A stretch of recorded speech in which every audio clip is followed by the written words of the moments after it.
Director, it always seems that the leaks from our institutions and government agencies benefit Democrats. I mean, we just had as Mr. Bishop pointed out, we just have the fact that the IRS leaked the personal tax returns of U.S. citizens. Just happened to be at the time that Democrats are trying to raise taxes on the American people. And then, of course, there's what happened, someone from the FBI or DOJ leaking information about the fact that Mr. DeJoy, at least it's been reported that Mr. DeJoy is under investigation for, if you can believe what's written in the press, for alleged campaign finance violations that took place between 2004, I think, and 2015. So even if he did it, it seems to me the statute of limitations has run. So I want to ask about that in particular. Is there an internal investigation at the Justice Department, or more specifically at the FBI? I know you have an inspections division.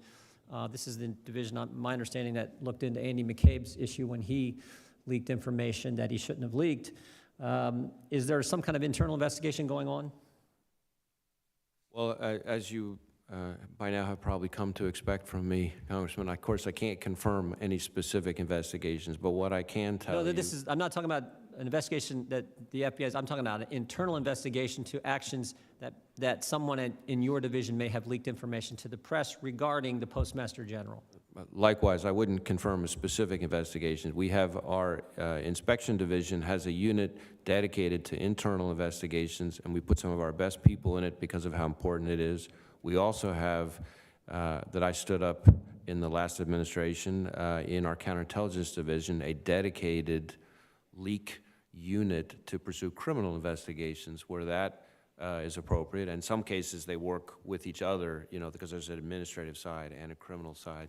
But really, that's all I can say. I can't really confirm specific investigations. I understand. You've given that answer to us. And look, I get that. You give that answer to us 1,000 times a day and 1,000 times, and the other times you testified. I understand that. But when we're talking about the Postmaster General of the United States, we're talking about the tax returns of the American citizens. Again, all conveniently timed, it seems to me. I mean, last summer, many Democrats called for the Postmaster General to step down. The left had all kinds of protesters at his house last summer in the whole debate about mail-in voting. And then we see this story sort of out of nowhere that supposedly he's under investigation. I just was curious if you would tell us if it's internal. Does the FBI give critical race theory training to your agents and employees? Not to my knowledge. We certainly provide different kinds of diversity training, just like almost any organization these days, but certainly I've never heard of any kind of critical race theory training. But is that a yes or a no? Is there critical race theory training going on at the FBI, yes or no? And my answer is not that I'm aware of. Not that you're aware of, okay. How about this, the issue of this, the Washington Post reported back in April that FBI had sent, quote, geofence search warrants to Google and got information about January 6th phone numbers of folks here on Capitol Hill. And that include members and staff and others who were authorized to be in the Capitol on that date. How did you distinguish? It's our understanding, according to the news reports, there's an exclusion list of folks who were, supposed to be in the Capitol that day. How is that all being handled? How did you determine who's on the exclusion list, who isn't? How did you get that information, and what are you doing with that information now, particularly the phone numbers and identifying phones of members of Congress and staff who are supposed to be on Capitol Hill?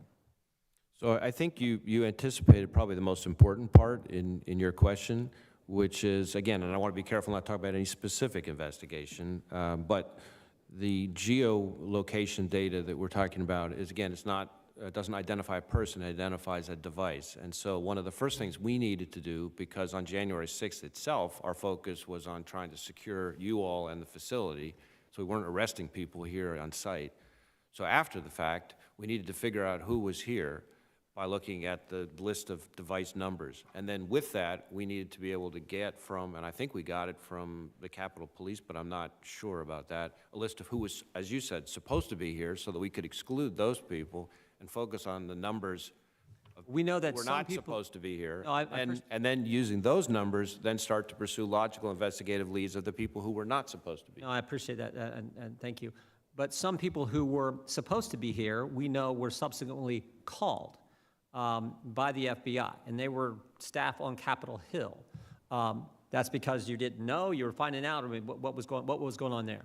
The gentlelady's time has expired. The witness may answer the question. Well, again, I don't want to speak to any specific investigation, but our reasons for going to interview witnesses about things are a lot more than geolocation data. So it may have been that we saw a video footage of somebody and we think this person saw something in this place, or some witness told us, go talk to this person because they know what happened over here. So there's a whole host of reasons why we would have gone to interview somebody that might have nothing to do with geolocation data. So I can't really speak to any specific person who Is was. the exclusion list Gentlelady's time totally has, the gentlelady's time has expired.